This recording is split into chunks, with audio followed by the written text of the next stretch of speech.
All right, folks. So now I know normally I'll be saying, bag alert, bag alert, bag alert, bag alert. And I know, this isn't just your ordinary episode, okay? This isn't just an episode that's just an episode for you to listen to. This episode is special. Because you know why? This is the 30th episode of the Football Junkies podcast. That's right, the 30th episode of the greatest football podcast you could possibly listen to. The 30th episode of not the one, not the two, not the three, not the four, but the best up and coming, okay, football podcast that you can listen to on a week to week, day to day basis, okay? We got to get into these topics because we got a lot to talk about in a little bit of time because guess what? I know something is coming down the pipeline. Bagrodamus is back in effect, folks. I don't know who's going to get paid, but someone's going to get paid before the end of this week. Mark my words. You heard it here first. Now, we have a lot to talk about, okay? Russell Wilson has been named the starter of the Steelers. We already knew that. I already knew that, but who really cares? Dalvin Cook goes to the Cowboys. Ernest Jones is traded to the Titans. Ridgeway goes to the Saints. Elijah Molden goes to the Chargers. Taylor Heinicke goes to the Chargers. Kyle Shanahan and John Lynch are voicing their frustrations about Brandon Aiyuk still not doing anything. Malik Nabers gets the blessing to wear the number one jersey for the Giants. And somewhat breaking news, but not breaking news because news is already broken. Everyone's already talked about it. Jacoby Brissett is named the starting quarterback for the Patriots, okay? All of this and more, okay? We're going to deep dive into as much things as we can possibly can, all right? All of this and more on the 30th episode of the Football Junkies podcast. I am your host, your Bagrodamus, your chief head of the table, chief bag meteorologist, okay? The person who has predicted things and they have come to pass within the past 3 weeks, but I'm already putting out prediction right now before this episode even starts. Guess what? Trent Williams is going to get paid before Brandon Aiyuk. Boom! You just heard that here first on the Football Junkies podcast.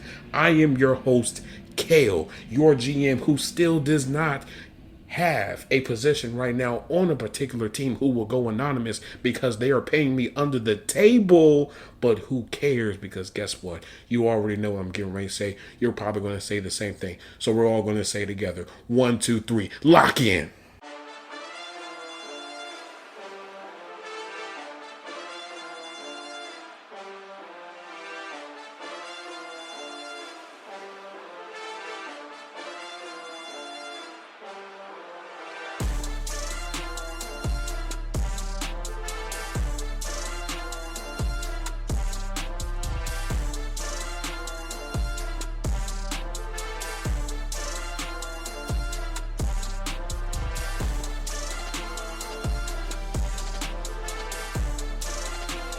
All right, folks, let's just get into everything, the meat and potatoes of everything that's going on in the National Football League. Also, college football starts tonight as well.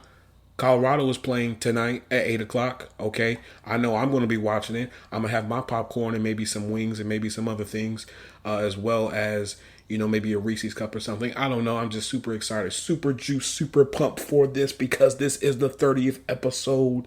But let's get into it, okay? Russell Wilson has been named the starting quarterback for the Pittsburgh Steelers. No brainer, right? No brainer. When we look at this, Mike Tomlin is a coach who values veteran quarterbacks a lot, especially winning veteran quarterbacks. A way to try to sell the idea of Russell Wilson joining the Steelers, okay? And they agreed to it, they liked it, and this was expected. But I think we do have to somewhat go in a little bit of a deep dive about this choice, simply because when we look at it, right, Justin Fields definitely could have won or could have made it as close of a decision had he just done a little bit better when it came to the preseason games and training camp. Let's be real here, because remember, Russell Wilson wasn't really able to do anything for like a majority of training camp because he was nursing a calf injury. And so, once once the news come down about that, If I'm Justin Fields, I have to go even harder because guess what? This is going to be my chance for me to be able to, try to convince Mike Tomlin to change his mind. Because let's be real here, folks. The minute that Russell Wilson signed with the Steelers, it was already written in stone that Russell Wilson was going to be the week 1 starter, okay? And, if we're being real here, you probably want someone like Russell Wilson to start off simply because the first part of the season is, I wouldn't say it's a cakewalk, but it's a lot easier, right? So you can rack up a whole lot of wins and you can put yourself in a really good position, right? But that second half is hell in a cell, okay? You if anybody watched wrestling back in the day, and anytime there was a Hell in a Cell match and the Undertaker was in it, whenever they was getting ready to start the match, he would grab the cage and he would slam it, and they would lock it and whatnot. That's exactly what it's going to be for that second half for the Steelers. Now, if I'm Justin Fields, I wouldn't be offended by this. I would use this as motivation because let's be real here. They are going to incorporate Justin Fields in this offense. They are. Justin Fields is just as athletic and, able to move and is fast enough to be able to get you a first down if need be, or to do, a crazy trick play. He can do that. And so when we look at it, it's definitely a good situation because Justin Fields is able to sit, well, not necessarily sit, but he's able to learn under Russell Wilson on what to do and what not to do, because my prediction is I think the Steelers are going to invest into Justin Fields long term. I think Justin Fields is the future quarterback for the Pittsburgh Steelers. I do believe that.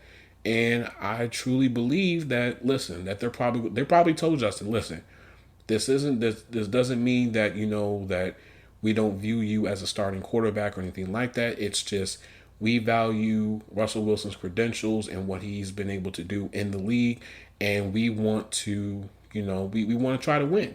Now, this doesn't necessarily mean that, they're going to the playoffs this year or they're going to the Super Bowl this year. No, I'm not saying that. But, if you want someone that's going to give you the best chance of winning, Russell Wilson is probably the best chance. And not to mention, a lot is riding on this season for Russell Wilson because as of right now, before he signed with the Steelers, everybody considered him washed because of what happened with the whole Broncos situation and, Sean Payton and whatnot. So this a lot is riding on this season, not only for the Steelers, but also for Russell Wilson, because guess what? If he balls out this year, if he does at least 5 to 10% more than what he did last year in a positive way, I guarantee you he will revive his market. I would, because there's gonna be a team that's gonna value someone like a Russell Wilson and they'll throw the bag at him one more time. I truly believe that, and I will stand on that. But I was definitely a little bit disappointed because I definitely thought Justin Fields, from what I heard in training camp and whatnot, he was definitely showing a lot of promise, definitely showing a lot of upside. So I'm like, okay, this is gonna come down to the wire. And the preseason games really didn't show him the best and whatnot. So I wouldn't take it as a punishment. I would take it as a blessing personally. Now moving on to Dalvin Cook. Dalvin Cook, former Ravens, Jets, and Vikings running back, signs with the Cowboys. Let's be real here, folks. The Cowboys needed someone like a Dalvin Cook, okay? Because if you expect to give Zeke the ball 20 to 30 times a game, you're not going to get the best production out of him. You're just not. Not in this stage of his career. That burst, that athleticism, all those different types of things has diminished just a little bit, and you need someone who's somewhat of a dual threat in Dalvin Cook who can do it. You're talking about somebody who is able to not only truck you over, but could also double as a receiving, running back as well. So all in all, things are starting to shape up in the Cowboys' favor. This is definitely a do or die season for them as well, because a lot is riding on this. There is, 2 other players that are looking for extensions, Micah Parsons and Dak Prescott. And, Jerry has somewhat been on the fence about this whole Dak Prescott situation. So it's a matter of what exactly is going to happen moving forward, honestly, because Remember, they really didn't do anything in free agency. They really didn't because they couldn't because they were trying to create cap space by trying to, sign, at least all three of their players or at least one of their players. And, they were able to get CeeDee Lamb done, thank God. But now you got to worry about Dak Prescott and now you got to worry about Micah Parsons. But even then, I don't even think they're really worried about Micah Parsons. I think they're probably going to trade away Micah Parsons. I truly believe that. But, only time will tell. And let's see, how things go with that. Now, on to these trades. Yes, because we've had a lot of trades, a lot of movement, a lot of change of scenery, change of furniture. Furniture is being moved and whatnot from place to place, here, there, everywhere because of, cut downs and whatnot. So let's start with Ernest Jones. Okay, former Rams linebacker Ernest Jones has been traded to the Titans. So the Rams receive a 2026 fifth round pick, and the Titans receive Ernest Jones, of course, and a 2026 sixth round pick. Now, the only reason why this is happening is because the Rams and Ernest Jones could not come to an agreement to a contract extension. Now, when we look at this, well, actually, you know what? Let's go into the stats. Let's go into the stats, and then let's go into the market value. Then we'll go into everything, okay? So his 2023 stats were 4.5 sacks, 74 tackles, right? But when you look at his career stats so far, according to ESPN, shout out to who? ESPN, 320 total tackles, 176 solo tackles, 5.5 sacks, 1 forced fumble, 3 interceptions, right? When you look at his market value, according to who? SpotRack, 3 years, $36 million, which is about $12 million a year. Now, when we look at this, all of this, and tie it up in a bow and whatnot, Ernest Jones is a tackling machine. Okay, he is a tackling machine of a linebacker. He is someone that has definitely, he does a lot on the field. He is somebody that, he's not going to have, 1,000 tackles and 17.5 sacks and 6 forced fumbles, and he's not going to have those different type of things. But he's definitely a really good player. He's a really good player, and he probably wanted to be fairly compensated as such. Now, the only problem is the Rams really haven't invested into the defense as much as what people think they are. Because remember, Sean McVay is an offensive-minded head coach. So with that being said, guess what's going to happen? A lot of the money is going to be invested into where? The offense. And it shows. That's why they, made the moves that they did when signing both of their guards and restructuring Matthew Stafford and, paying Cooper Kupp the money they did at that time and all those different types of things, right? And so, 12 million a year, me personally, I wouldn't, take slight to it because, again, on that defense, who are you really paying? Now that Aaron Donald is retired, who are you really paying?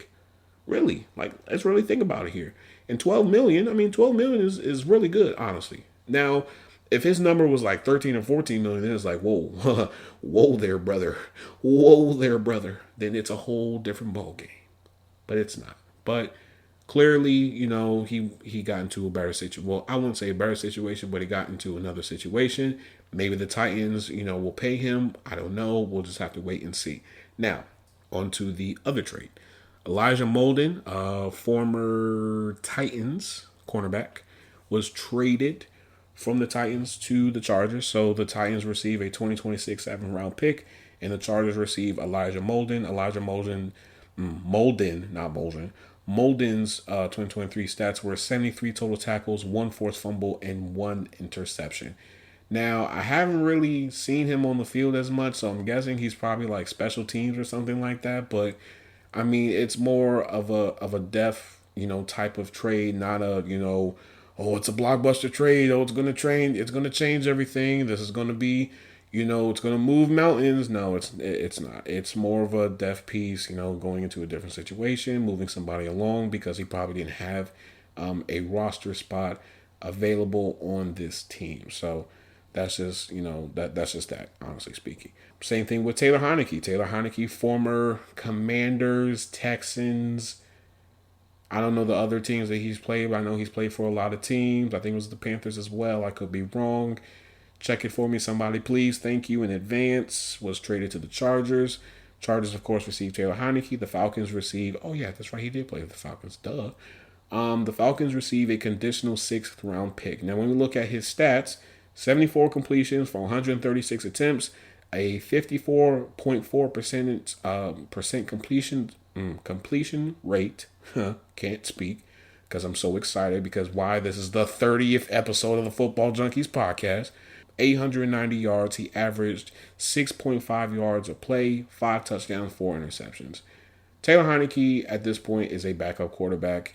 The Chargers need a productive backup quarterback, and Taylor Heinicke is probably the best option right now. Now, Taylor Heinicke is not somebody that's going to wow you with his stats, nor his highlights or anything crazy like that. But when you need somebody to win you a game, to finish a game, that's Taylor Heinicke, okay?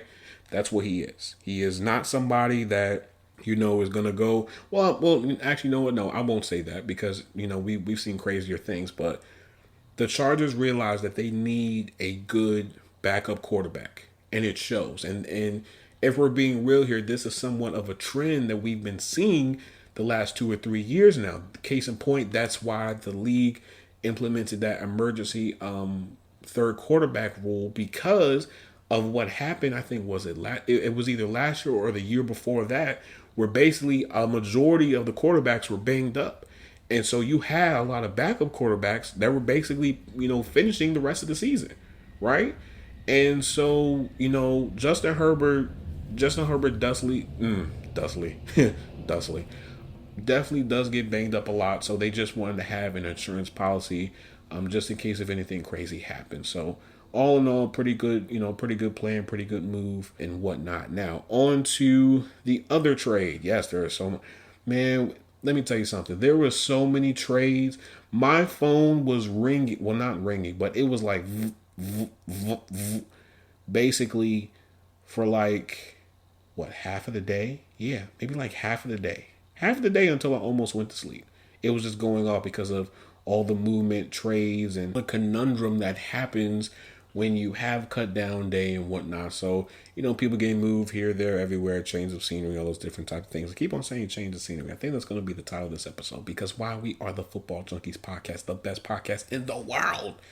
Now, on to former Commanders defensive tackle John Ridgeway. Yes, I know, Ridgeway. That's a lot. Try saying that 3 times while chewing gum. Was traded from the Commanders to the Saints. The Saints received John Ridgeway in a 7th round pick for 2025. The Commanders, of course, received a 6th round 2025 pick. Now, John Ridgeway's stats: 31 total tackles, 1 pass deflection.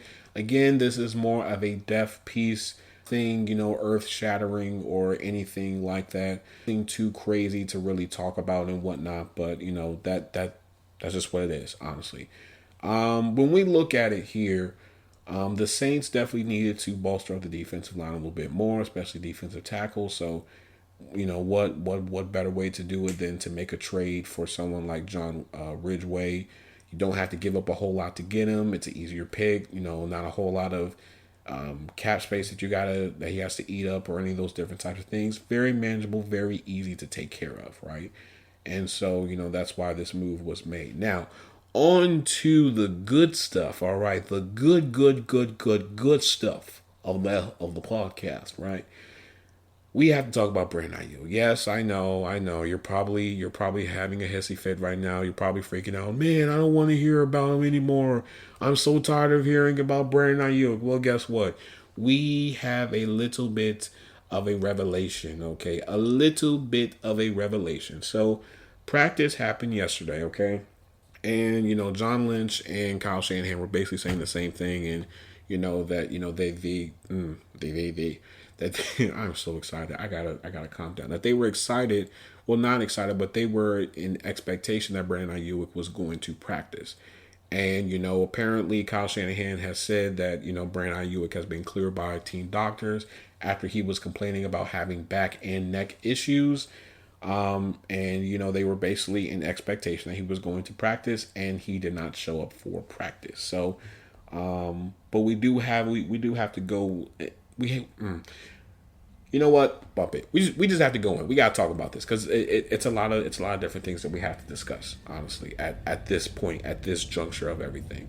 So, a quote that came out yesterday that definitely caught my attention was John Lynch basically saying, when somebody asked him about Brandon Aiyuk, he basically said, in that quote, at some point, you've got to play.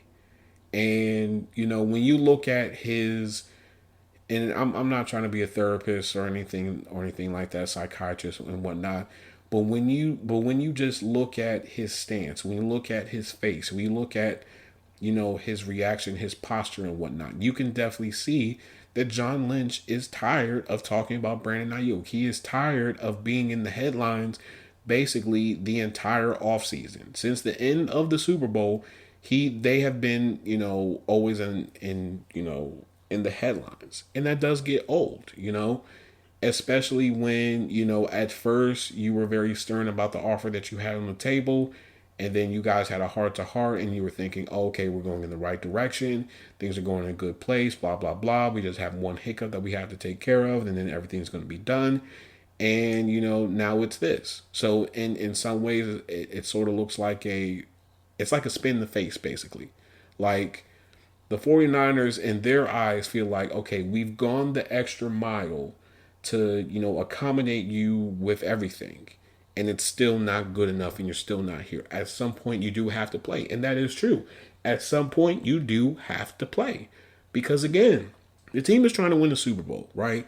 And it's all hands on deck here. It's all hands on deck. And you cannot, just think that, oh, it's about you. It's about you. You just can't do that. Because guess what happens? You're going to cause more friction than what you know. You really are at this point. And it's reached a point where both Kyle Shanahan, I won't speak for them, but you can definitely tell that both Kyle Shanahan and John Lynch are just over it. You can just tell by their posture. You can just tell by their tone. You can tell by all those different types of things. They are just over it and they want to move forward. And, it doesn't help that you have Brandon Aiyuk's holdout and Trent Williams' holdout. But here's the thing that not a lot of people are talking about.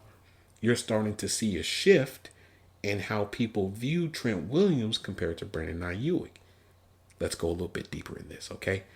Now, Deebo Samuel posted on Instagram, I think yesterday, if I'm not mistaken, he posted an important stat that I think we all really need to talk about, and we're gonna deep dive into it, okay? Because we got a lot to talk about in this situation. I know I know we're tired of it, but we still got to keep on going. Just got to hold on strong, Steelers fans. We're about to get him. The con artist is about to get him. Trust and believe the con artist is going to do his thing. You heard it here first on the Football Junkies podcast. Debo posted this. Trent Williams has allowed 1 sack in his last 983 pass blocking snaps. Now, to some people, you're probably thinking, oh, he's probably just doing something just for, his man, his teammate, this, that, and the other. No. Not this. Not this guy over here. Not this guy over here. You have someone like Deebo Samuel, who plays a very pivotal role on that team, especially on the offense, whose voice, definitely has some pull. That lets me know that basically, I think he's trying to basically say hey, make sure that y'all take care of my mans. Despite what everyone may say, Trent Williams deserves that type of money, which he does, respectfully. He does, because why? He is still the best left tackle in the game. I don't care what anyone says. He is the best left tackle in the game, right? There were even stats, and I said it in a few episodes ago, that says that once they got Trent Williams, guess what happened? They started to run the ball more on his side, and they were doing it successfully. So that shows you the influence that Trent Williams has on the team. At some point, we have to talk about it. And I said it before, and I will continue to stand on it. The 49ers should value Trent Williams more than Brandon Aiyuk. I'm sorry. I understand Brandon Aiyuk wants to get paid. That's perfectly fine. But at some point, you just have to let it go.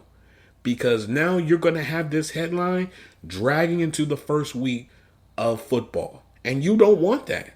Nobody wants that. Because everyone is trying to lock in and focus on trying to compete and to ultimately win a Super Bowl. And you can't do that when you have somebody who is basically having a hissy fit on why exactly you can, why he's trying to get paid. You just can't.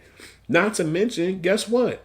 Trent Williams is in a whole different situation where, guess what? He can hold out. He can hold out if he wants to. For real, he could retire and not lose an inch of sleep off it. Because why? I made $100 million. I know I'm going to get a gold jacket. I know I'm going to be one of the greatest left tackles of all time. I know that. I don't got nothing else to prove. Nothing else to prove. And so when you have that, that is, that says a lot. That means a whole lot compared to Brandon Aiyuk, who this is his first contract where, if we're being real here, he cannot hold out. He can't. He cannot hold out. He hasn't made the type of money where he can, just sit and he can, miss a few game checks and do this and do that. He hasn't gotten there. This is his first big payday, right? And even then, when you look at the CBA rules for fines and whatnot, he's probably going to get fined $6,403 for missing the first practice, right? Cool. If he misses another practice, $11,206. Okay, cool. Third practice, $16,909. The max that he could be fined for is $45,769. That's not even counting any other fines that the team may have as well. Not to mention, who knows, they might even try to, suspend him. So that a lot is riding on this. And, John Lynch in the front office and whatnot probably don't want to do this. But at some point, you have to make a decision. It's either you're going to keep dealing with the bull, because this is bull. Either you're going to continue to deal with this, or you're just going to move on, or you're going to give it to somebody else and let somebody else deal with it in their own respective way. Because you've done all that you can do.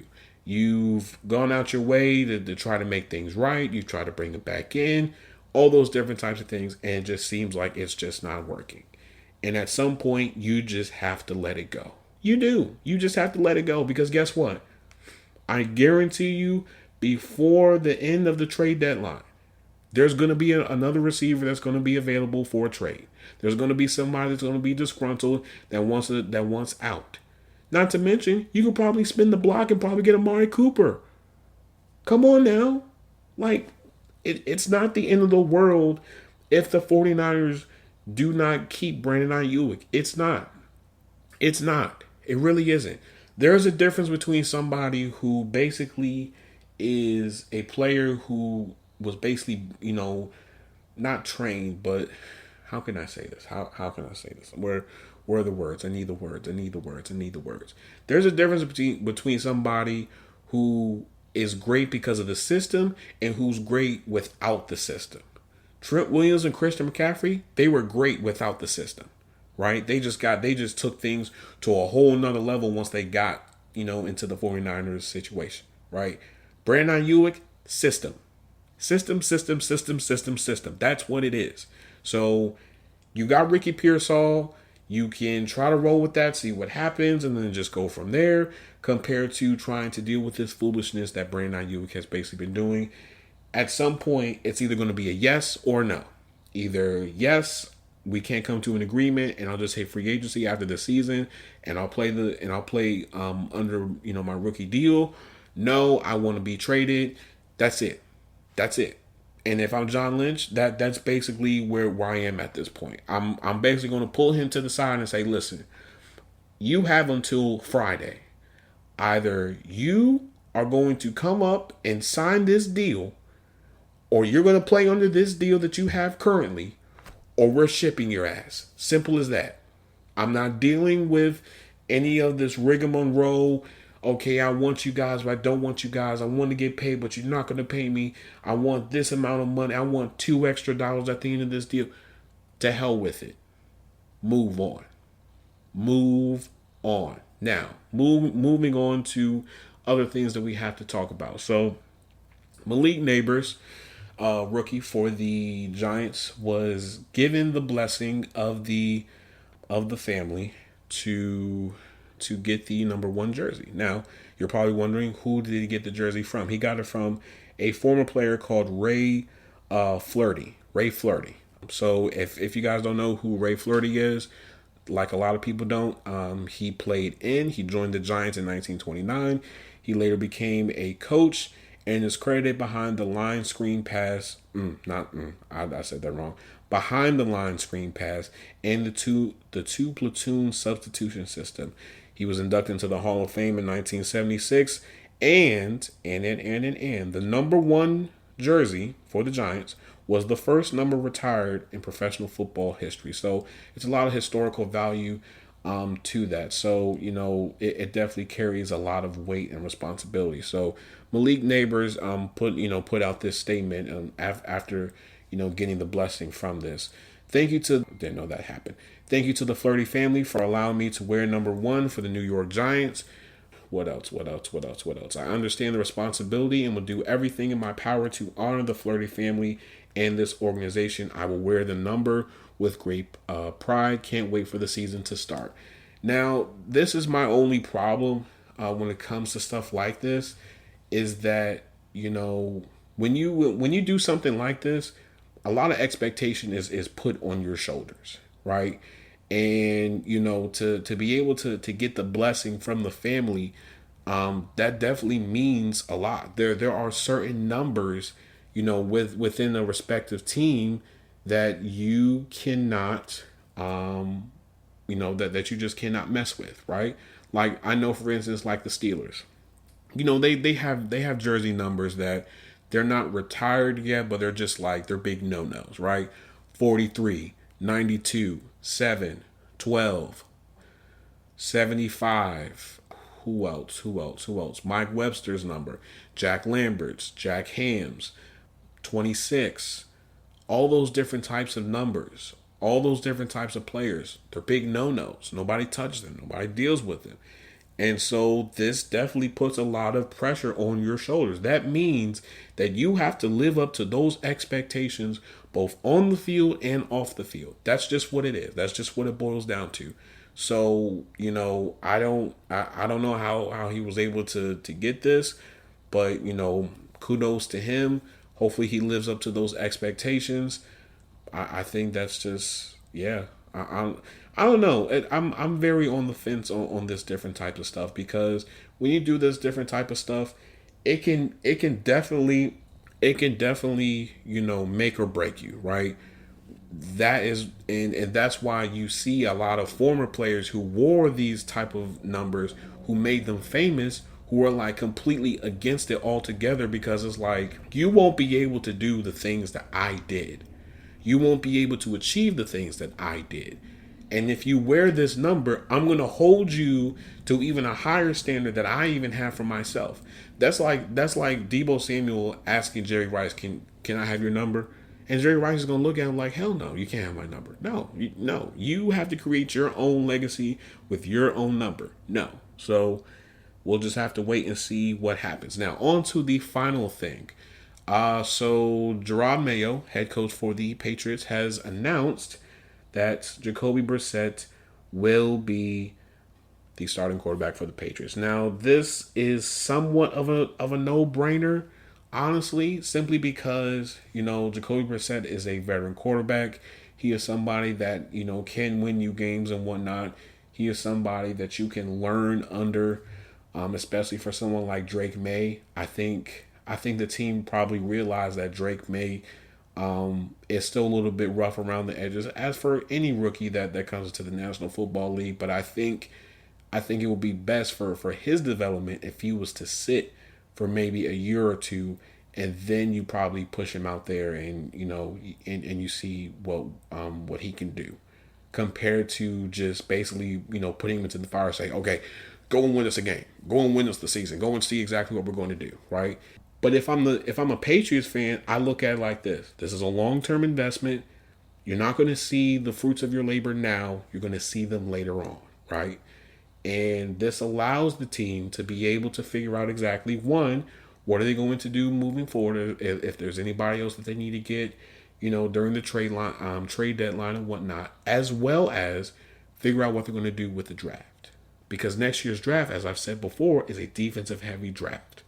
And there's a lot of holes on both sides of that ball that they really need. And if we're being real here, if they tank another 2 more years, I don't think it really would hurt them. I think it would actually help them, to be honest. From, getting a better tackle to getting another defensive lineman and whatnot, they could probably get all of these things and more in next year's draft. I truly believe that. So, congratulations to Jacoby Brissett. As I've said before in the early part of this episode, for Drake May, don't take this as a punishment, take it as a blessing. Now, this is where I'm going to end things right here. We're not going to go any farther and whatnot. Thank you to everybody who has been listening to the Football Junkies podcast. If you guys like what you're listening to, do what? Please, please, please, please, please leave a 5-star review wherever you guys may listen to the Football Junkies podcast, and where you get your daily fix of all the great football takes, football bombs, bag alerts, and all those great things and more. We're available on Apple Podcasts, RSS feed, Spotify, and anywhere you guys can get your daily fix. To all my YouTube people, like, share, subscribe, turn that notification bell on, leave a comment down below. TikTok people, interact with it, leave a comment with it, debate about it. Let's talk about it. I want to hear what you guys think about it. As always, you can follow us on Instagram, football_junkies_pod. Again, football_junkies_pod. You can follow us on YouTube, football_junkies_pod, football_junkies_pod. You can follow us on TikTok, football_junkies_pod, football_junkies_pod. Junkies pod is not what? It is together, not spaced. Yes. And as always, I hope I gave you guys the fix that you guys love and need. Hopefully, we can end the week with a bag alert.